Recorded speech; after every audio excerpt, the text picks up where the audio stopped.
Hey, Husker fans, welcome back to the Husker Big Red YouTube channel. I'm Chris Peterson, and joining me as always is Danny Gillette, and we're back here on this Wednesday morning for another episode of the Husker Big Red podcast. Today we're going to talk about Nebraska quarterback TJ Lateet, the fact that the Memorial Stadium was snubbed by EA Sports College Football 25, and some of the issues going on with offensive line recruiting. So before we get into that, please hit the subscribe button, hit the like button, get into the comment section, help other Husker fans find our content, and also please check out HuskerBigRed.com. But first, Danny, how you doing on this Wednesday morning? I'm actually fired up because one, the little bit later start time has made me more awake. So that's bad news for you, Chris. But also, there's a lot of stuff I got to get off my chest today, and we'll get into it. But just a lot of nonsense going on, in my opinion. A lot of nonsense. Well, that is college football recruiting. And yeah, there is. So if you haven't seen this, so TJ Lateet, the 2025 quarterback committed to Nebraska, ranked, I think, 18th or 17th among quarterbacks, 227th overall in the 24/7 Sports Composite rankings, was at the Elite 11, was interviewed by Tom Loy of 24/7 Sports. And at the end of the interview, Tom Loy asked him, is your recruitment shut down? And TJ Lateet said, I quote, I won't speak on that. And essentially that's what he said. So that got a lot of Nebraska fans up in their fields about those comments, worried about his, potentially flipping. Some people said, like, go ahead and flip right now. So, I wrote an article on HuskerBigRed.com. I said, I'm not too worried about TJ Lateet flipping. There's not, any buzz about a particular school. And almost every, most programs have their quarterback right now. There's a few major programs that don't. So I'm not saying that it's not impossible that someone else is going to try to come flip him, or that maybe, a school that has a lower ranked quarterback is going to try to come flip TJ Lateet. But at this point, how worried are you about his commitment to the Huskers? I'm not worried at all because, okay, let me break this down into a couple parts here. First of all, for those who are saying pull his offer, are you kidding me? Are you guys morons? I don't care if he's indecisive right now or whatever. If you have a quarterback, he's still committed to the program. Like, what are we doing here? Do not pull his offer. He's a 4-star quarterback. I mean, he could be a great addition to your quarterback room, and don't do anything until he decides to flip or go to another program. Do not pull his offer because he said he wasn't fully committed in an interview.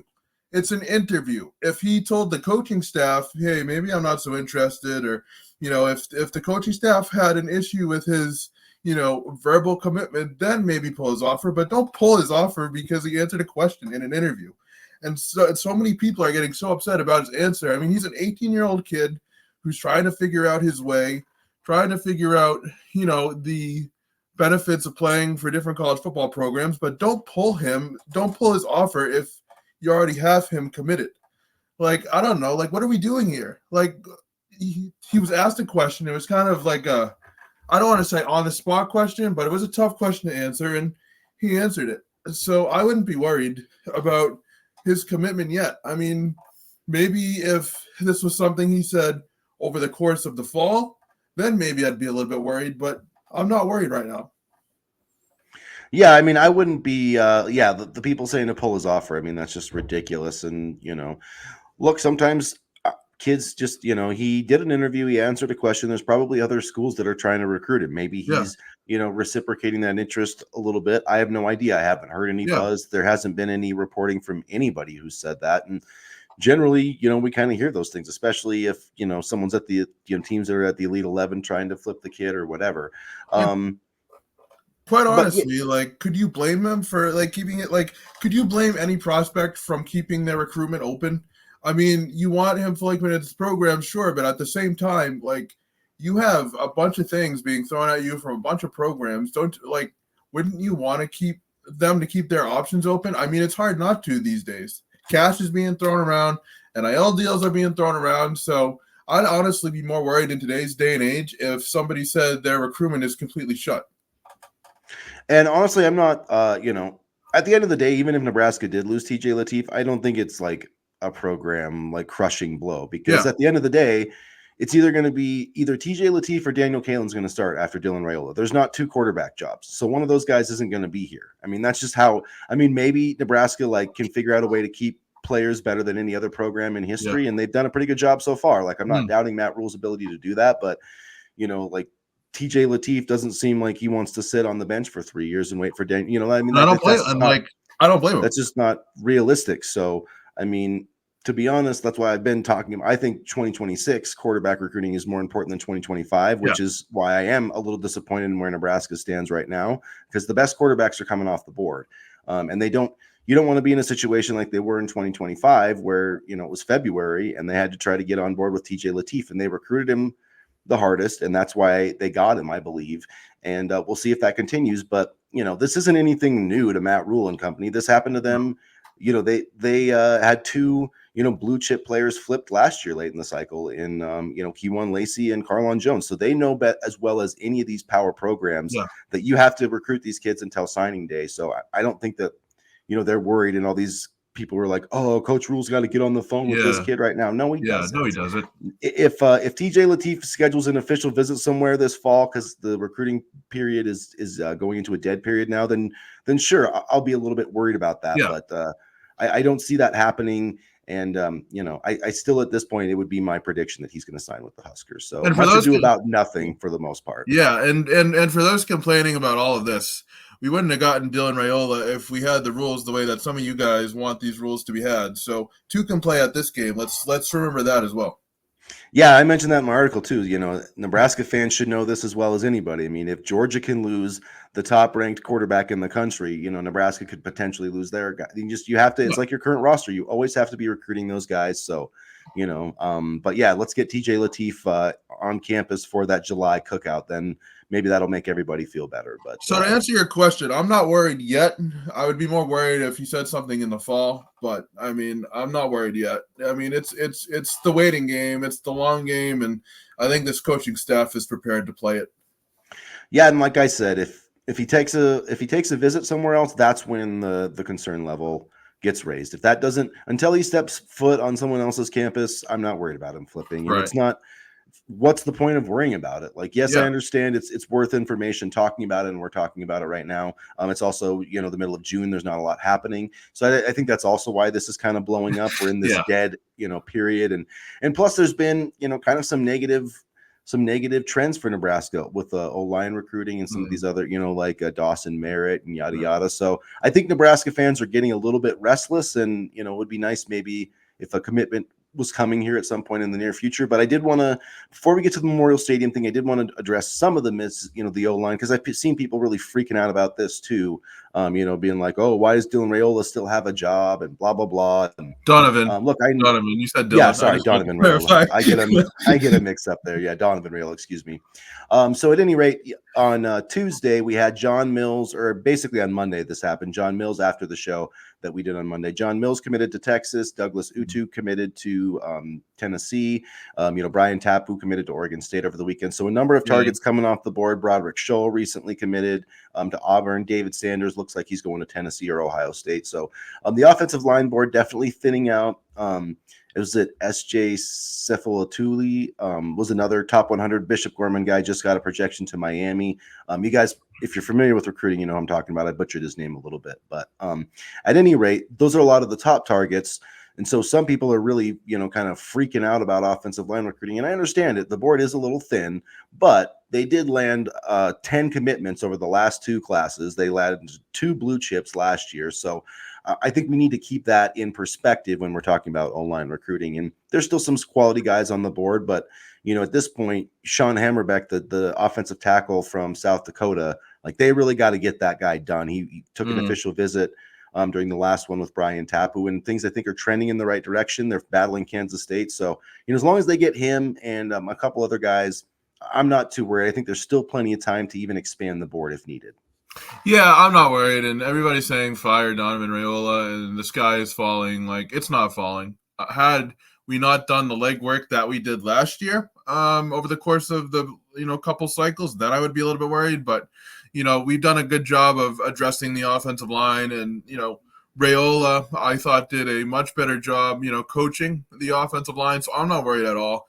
And quite honestly, guys you mentioned, Sanders, Mills, Scholl, Douglas Utu, like those are all high caliber players. And, it's not like we're losing out to an offensive lineman with offers from, Yale and, McNeese State. Like these are talented, quality linemen. And again, it goes back to what can Nebraska do this season?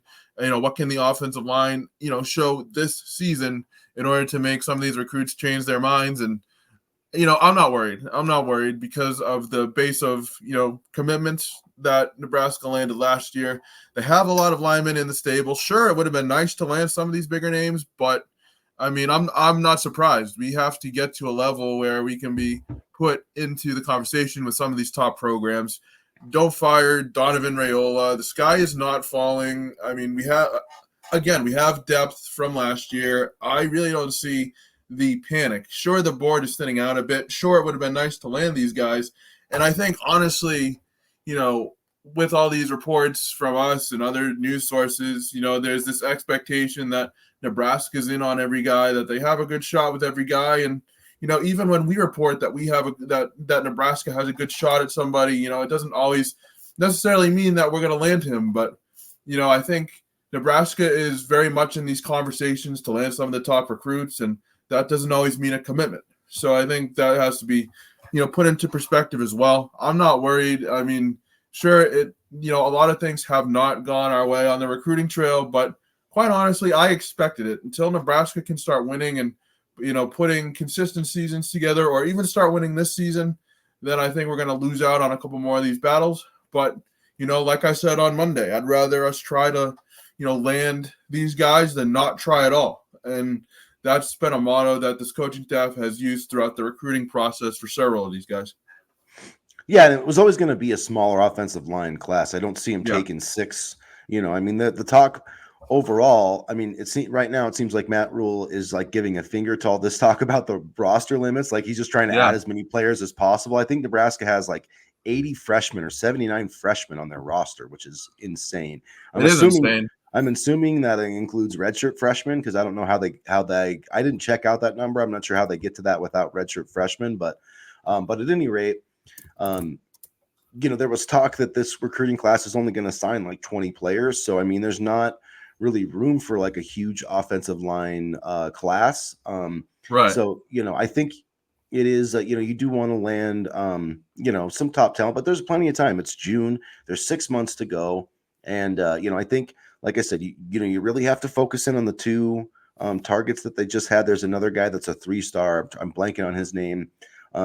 But he's in like an interior guy, center, offensive guard. If you can get him, and if you can get Hammerbeck, the offensive tackle out of South Dakota, who they're battling Kansas State for, then that's a couple of nice pieces, and you still have plenty of time, to expand the board. We've seen that now. Right. I do understand the concern, but I mean, as far as the people talking about, you don't fire a coach because of one down recruiting cycle. That makes absolutely zero sense. Coaches have that stuff happen all the time. There's just a lot of different variables that can happen on the recruiting trail, but it's not like an evaluation thing. It's not a coaching thing. I think Donovan Raiola is doing a great job.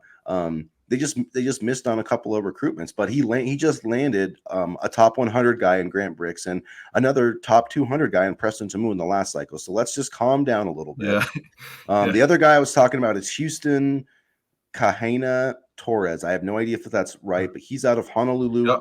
He's the top ranked player in the state, interior offensive lineman. So he's right there at the top of the board. If you get him, he's ranked 560, 532. And then if you get, Hammerbeck, then, things start to look a lot better. So there's, no point in freaking out right now. The Huskers do a great job, I think, with their evaluations. And, I noticed them kind of putting out more offers earlier in this cycle on the offensive line. And I think they'll probably go back to the board and they'll really look at, that's where you do your fall evaluations, right? You look at the guys who, maybe weren't ranked as high as offensive linemen, but took a jump their senior year. And I fully trust Nebraska's evaluation ability to find somebody. Just take a deep breath. I realize it hasn't gone as ideal as possible, but that's how it's going to go sometimes. Yeah. So, like you said, especially we've won 9 games the last 2 years, haven't played in a bowl game since 2016. We're doing a pretty good job for, the results on the field, I would say. And also the offensive line position is one where you don't necessarily need 5-star talent in order to be successful. You can kind of mold linemen and teach linemen, to be sturdy and, technique wise, they can be taught some other stuff as opposed to, like a wide receiver or a quarterback like that. That's like wide receiver and quarterback, for example, are positions where you kind of need, higher star caliber players to succeed with, athleticism and things like that. Linemen, you kind of have the benefit of, just working on technique and strength, and they don't have to be the 5-star guys. They can be the 3-star guys, and they can be molded into some pretty good players. So even if it's not, the sexy names like 5-star, David Sanders, like that type, the offensive line position is one where you can kind of, evaluate based on technique and overall talent instead of needing to get that 5-star player. And then one thing I did want to talk about that came out Tuesday that did kind of piss me off, I'm not going to lie, is the EA Sports College Football 25 or list of top 25 toughest, most difficult places to play. So number 1, Texas A&M with Kyle Field. Are you kidding me? Are you absolutely kidding me? Michigan has had 11 undefeated seasons at home since the last time Texas A&M had one. So, like, come on. Like, that's just ridiculous. There's no way that Kyle Field is the toughest, but they lose the home games there all the time. So, I mean, I know it's not just based off of, like, who wins at home and who loses, but, like, if you're keeping Nebraska off this list because of their record the last, like, 6-7 years at home, how in the world do you have Texas A&M number 1?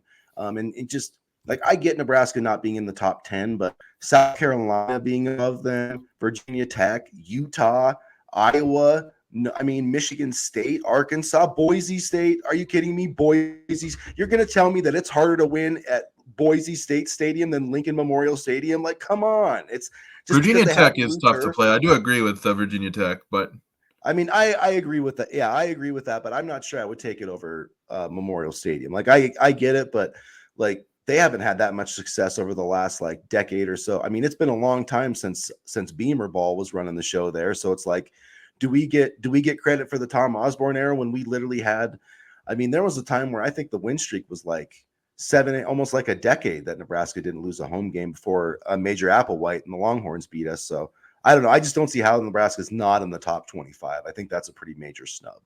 I think it is too, but I'm still excited for the game. Yeah, me too.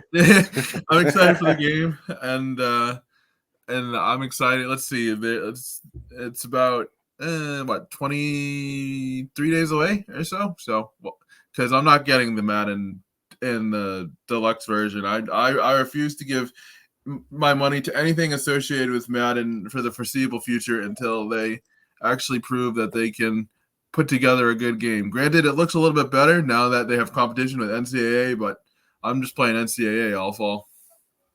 Yeah, we'll see. I haven't had a new system or the new Madden for a while, so I'm gonna that's true. It changes your perspective when you have, like, you got to take like 5 years between Maddens, and then I haven't played Madden since like 2016. So okay, so this will be like my first one, but yeah, I realize it's not it does. Yeah, the interceptions on defense make me want to bust my controller because I'm like, how is that possible? But anyway, I actually have busted my controller a couple times. Surprised I haven't yet. I'm not proud of it's one of those things where you're not proud of, but yeah, it's hard not to, though. It's really hard not to. I almost have to buy an extra controller just so I can use that just to like throw it against the wall or something. I used to have one of these brick things. It's like a foam brick that my parents got me to throw at the TV. So I need one of those, but it just doesn't quite. It doesn't do any damage, so it doesn't make you feel quite as happy. No, like once you hear that like impact smack, then like you're good. Yeah. So the last thing I want to touch on, we did talk about this a little bit Monday because we kind of knew it was going to happen, but now it's been official. Mekhi Nelson is a Nebraska Cornhusker. He's signed. He's joined. He's in the 2024 roster, I guess you want to say. So what do you think his impact is going to be, or do you see him having an impact on this on the 2024 team, or just more of a move kind of to bolster the future of the running back position? Well, it's easy for me to say right now that we have a lot of running back depth in the 2024 roster, and that we won't need them because there's so much depth. We said the same thing last summer, and then by mid-September we were kind of scrambling for running backs. So I don't know, because when you take a look at the health of some of these guys that are coming back, it's not a shot on them. I love the group that we're bringing in, but guys like Ramir Johnson and Gabe Irvin haven't necessarily been the most healthy during their Nebraska careers. So, if you think about it, let's see, you have Dante Dowdell, Emmett Johnson, and Quentin Ives. Those are my main three. Would that be accurate, would you say? Or would you put Irvin? Yeah, I'd probably say Johnson. I'd say Irvin, Johnson, and then Ramir Johnson, and then I'd say Dowdell and Emmett Johnson are my top two, and then I think Ramir Johnson and Gabe Irvin are 3 and 4, and like specialty, type. Like I think Gabe Irvin's going to get the third most carries, but I think Ramir Johnson could have like a third down back type of role. So that's how I kind of see it playing out. And then I do think Ives could get himself into the mix as well. Yeah, I just hope Ramir Johnson finds a role and he can kind of have the career or season that he's been supposed to have. But anyway, Nelson is an interesting guy because he wasn't offered a ton out of high school. He played in Pennsylvania. He transferred to Connecticut, I believe, and then last season he had 221 carries for 1,670 yards and 22 touchdowns. He averaged 151.8 yards per game and, a long run of 95 yards. I mean, this to me is an EJ Barthel recruitment, obviously, from Barthel's Pennsylvania and Connecticut ties. You can never have too much running back depth. And, people are like, oh, we beat up, Bowling Green and this and that. Like, he's not going to be your starting All-American running back. He's going to be a depth piece and to kind of solidify the room. And that's not a shot at him. I mean, we saw, like we just said, last year, we needed that depth piece and we needed that depth. It's just kind of interesting that he would reclassify to 2024, given the amount of depth in the room right now, but it kind of works as a double-edged sword. Like we said, depth for this year, plus he gets a chance to learn the offensive system. So he's not a, high star prospect, but I do think he is a solid player. I don't think he's just a throwaway, player that joined the program just to join the program. I do think he has a lot of talent. He can run to the outside. He is a unique mix of kind of a power and speed back. He brings that physical running style, but he also can get to the second level of the defense really quickly. And so I think this was a really good, pickup kind of to just make sure that the program is set in the running back room, with recruiting and how it is nowadays, and I'm not saying that there's been any indication of this happening, but with a guy like Jamarian Parker, teams are going to be calling for him still, and teams are going to be getting him to try to flip. And one of the things that Nebraska didn't do last year was have a backup plan really, in place in terms of recruiting after Kawan Lacey decommitted. It seems like the coaching staff kind of learned their lesson in this cycle and, tried to make running back depth a priority. So I know this doesn't really excite a ton of Husker fans as far as this commitment is concerned, but I like it just due to the fact that, Nebraska has another running back, a backup plan, and also a player that can develop into what I believe could be a really solid college running back.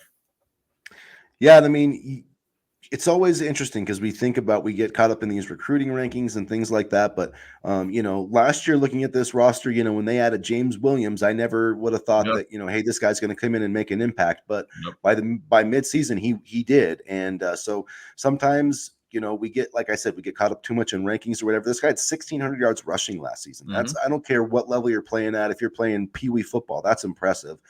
So I love this addition. I trust EJ Barthel's evaluations. Like I trust this entire staff. I think Matt Rule totally hit it on the head when he was talking about, we recruit NFL players here. The Huskers definitely do. They trust their evaluations. I think that's a huge part of Matt Rule's background in the NFL is just being able to evaluate those players. I think that's a huge asset. And I like what they're getting in Mekhi Nelson. And I love the fact that they are pushing the boundaries with the 2024 roster, while they can. That roster limit may not last, and they may have to, technically cut some players after this season. We'll see where it goes, but I know Matt Rule's fighting to keep it. He's fighting for players, and I think a lot of other college football coaches see the value in, being able to add guys like Mekhi Nelson, because if you put in a roster limit, this move probably doesn't happen, because he has to wait till 2025 or maybe go to a lower program. So I think this is another example of why, we need to keep the current system, as much as possible, in the sense that we need to allow players to take these walk-on opportunities like Mekhi Nelson is taking advantage of here at Nebraska. And, he could very easily turn into a scholarship player next year. I'm sure he's getting NIL money right now to supplement that. So it's a win-win for everybody. And I think it's a win for the depth chart, especially since they didn't have a 2024 commitment. Yeah, and I think it's going to be interesting to see how he develops, because now that Nebraska has Dowdell, Emmett, and Ramir Johnson, Gabe Irvin, they can kind of take their time in developing Nelson, and I think it's going to be interesting to see what Barthel can do. Nelson has the potential to be a really solid running back, and I thought this was a really good addition to an already solid room, and it's not about adding to a room because you need it. It's about adding to a room because you want to strengthen the depth there. And Nebraska hasn't been in a position to do that in quite some time. Now, under Matt Rule, we're kind of seeing the staff, able to take a flyer on some of these guys at positions. I mean, you look at wide receiver, we have 75 million wide receivers. And so they're able to take flyers on athletes now because of the depth that they've already solidified throughout the first year and a half here. And it's good to see. It is good to see, and it's going to be good to see this team finally take the field, which we're about a couple of months away from now. So we're just trying to count down the time, count down the days, getting to the season opener. So between now and then, please make sure that you guys subscribe to the channel so you don't miss any of our content. Hit the like button, get into the comment section. We always try to, get into the comments and reply to your comments there. And please check out HuskerBigRed.com. We've got a lot of great content there. So, check out the Facebook, the Twitter. You can also find our podcasts on Spotify, and Apple as well. So check all that out. And as always, guys, go Big Red. Go Big Red.